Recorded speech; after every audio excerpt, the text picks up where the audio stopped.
di Universitas Indonesia. Ia ingin membuktikan pada dunia bahwa pendidikan di Indonesia mampu bersaing di luar negeri. Sebenarnya buat saya meraih gelar doktor di UI-nya itu merupakan hal yang penting, tapi juga bukan sesuatu yang terlalu wah. Yang justru saya mau ceritakan kalau secara gelar doktornya ini adalah berkaitan dengan I4 ini, bahwa gelar doktor Indonesia itu ternyata memenuhi syarat untuk mengepalai suatu research center di level dunia. This one is the culture transformation. Andreas yang sempat tidak naik kelas saat SMA ini mulai serius belajar ketika duduk di bangku kuliah. Seiring dengan keberhasilan studinya, karir Andreas pun berkembang pesat. Dari dekan di sebuah universitas swasta hingga mencapai posisi sekarang.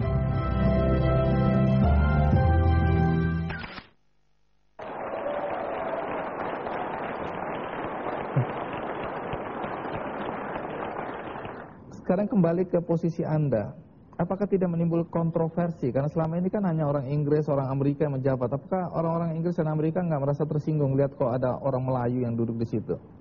Mereka sering mau coba. Jadi seperti walaupun gimana kita datang dari Indonesia itu memang mengundang untuk dicobai. Iya. Tapi intinya di sini buat saya justru menjadi tantangan begitu untuk membuktikan bahwa seperti yang saya selalu bilang bahwa pendidikan Indonesia itu nggak kalah. Cuman kita memang harus punya keberanian untuk bisa bersaing di level itu. Nggak mudah, tidak mudah begitu. Tapi berpikirnya mungkin begini aja.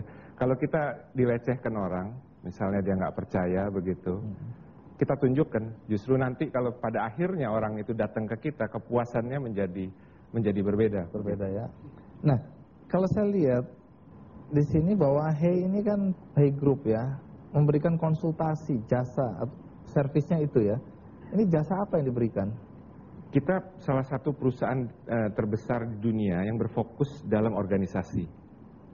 Jasa untuk pembenahan organisasi. Organisasi. Gitu? Organisasi bagi siapa? Melingkupi semua, mulai dari level yang paling kecil, seperti organisasi non-profit, seperti modelnya Grameen Bank begitu, sampai yang corporation. Iya, Anda katanya Hey Group ini juga memberikan servis kepada kepala-kepala negara di berbagai belahan dunia ya, termasuk Obama, apa betul? Jadi ini contoh yang terakhir. Jadi Gedung Putih kemudian berpikir di masa Obama ini ingin membuat kabinetnya Obama dan organisasi di Gedung Putih itu menjadi lebih efisien. Ya mungkin itulah bangsa Amerika, mereka kadang-kadang selalu berpikir saya kurang, udah waktunya.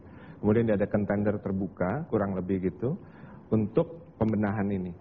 Dan Hey Group berhasil memenangkannya. Jadi kalau di Amerika, kita langsung kepada kabinetnya Obama itu membantu mereka untuk lebih mengefisienkan organisasi ini. Karena gini kan Pak Andi, mungkin orang-orang pintar itu kalau digabungin belum tentu 1 tambah 1 2 gitu, bisa jadi setengah atau hilang, kurang lebih begitu.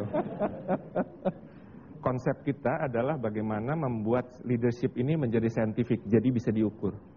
Jadi kita mampu mengukur leadership itu. Jadi kalau mahasiswa itu masuk, kita ukur kurangnya di mana, jadi bagian itu saja yang dibetulkan. Jadi betul-betul hampir kayak semacam mesin begitu. Pertanyaan yang juga penting untuk saya ajukan adalah banyak ilmuwan kita, orang-orang pintar kita yang kemudian